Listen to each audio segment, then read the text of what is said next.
Whenever you're ready, go ahead, take your time. Well, my name is Orly Tates, and I'm an attorney. I'm here with a few of my supporters. Today, February the 12th, Barack Obama is giving his State of the Union address. And the question is, by what right? By what warrant? What right does he have to sit in the White House, give State of the Union address? And the answer is none. There is no right. We have done in-depth investigation.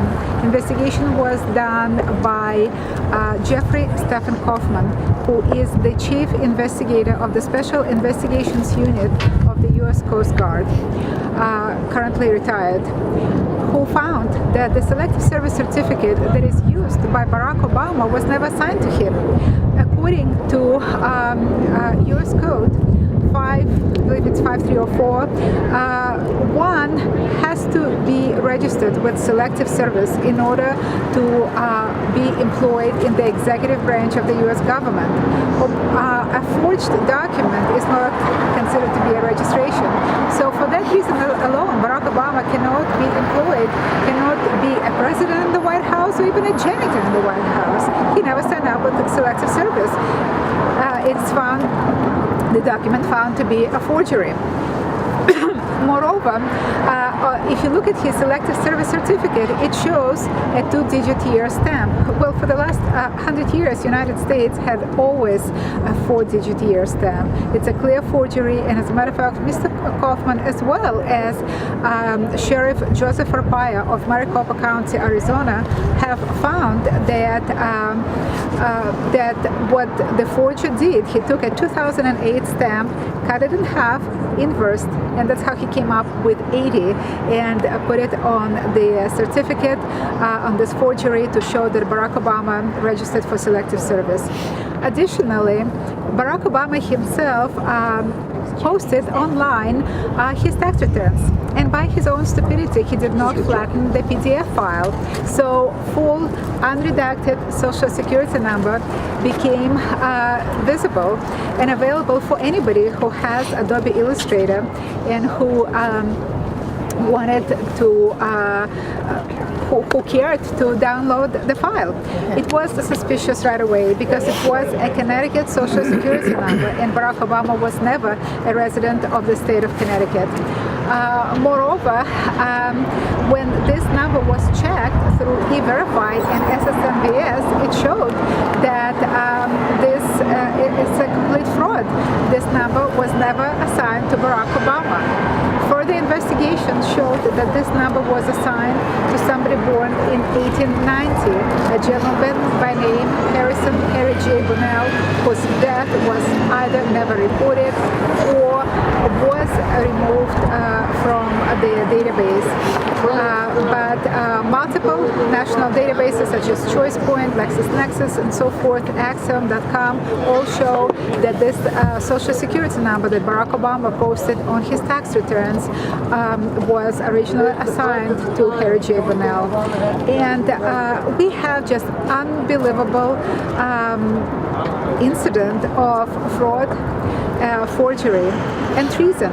We have a foreign national who is using all forged IDs, a stolen social security number, who is currently residing in the White House and destroying this nation. And we have treasonous high-ranking judges and officials who are aiding and abetting him. On February the 15th, in 3 days, we will have this case heard in the conference of all-man judges of the Supreme Court. Also, we are told. We don't know if those judges ever see a word of the pleadings. As a matter of fact, today I went to the Supreme Court and inquired in regards to this case. Reason being, this application for stay, that came originally as a stay for certification of elections, goes to one justice. And I received information that originally my application was denied by Justice Anthony Kennedy. Later I resubmitted it to Chief Justice Roberts, and he sent it to the conference. When I asked to see the actual signed order denying my application by Justice Kennedy, I was refused. The clerks refused to provide me such an order. Well, the only way you know that the judge actually saw a word of your pleadings is that he affixes his signature, his name and his signature on the order. How else we know that he ever saw the pleadings, that he ever read the case? And keep in mind, the signatures of justices of the Supreme Court is not confidential information. It's not something secret. They worked as judges in multiple courts before, and their signatures are well known. So what are they hiding? Do those justices of the Supreme Court ever see those applications? Do they know what is going on? Do they ever sign anything? Are there any signatures on those papers? And if there are, whose signatures are those? In 2009, I was able to see Justice Antonin Scalia, who came to Los Angeles and gave a lecture, and he was selling his books. When I inquired him in regards to a related case, Lightfoot v. Bowen, he looked at me with complete bewilderment. He had no idea that there was a case dealing with legitimacy of the President of the United States. Granted, there are multiple cases that come to the Supreme Court.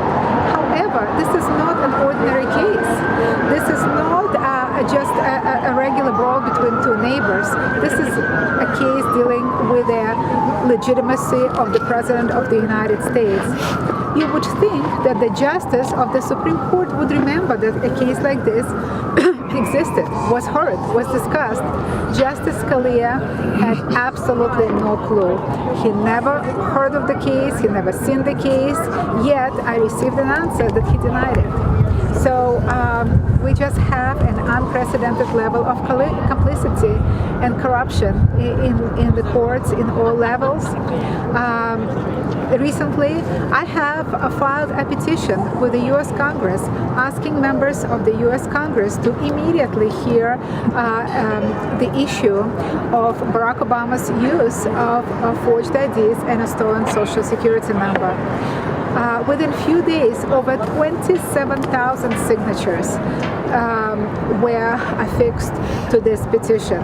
In spite of that, we're yet to see anything done by the U.S. Congress. So we're seeing complicity, we're seeing criminal complicity, we're seeing treason, not only by judges, but also by the congressmen and senators. And the media. And the media.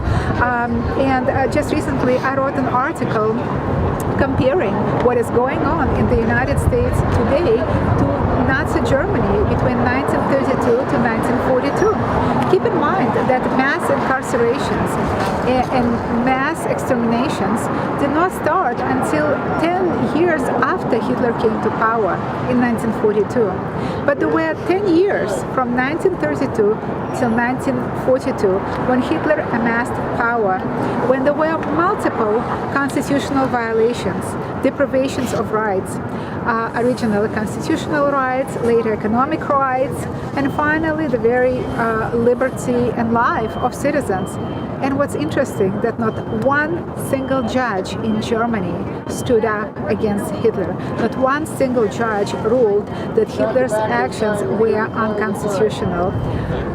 We also saw that not one, and you can see this, this gentleman who look like high-ranking officials in the government. You try to give them information, they just laugh.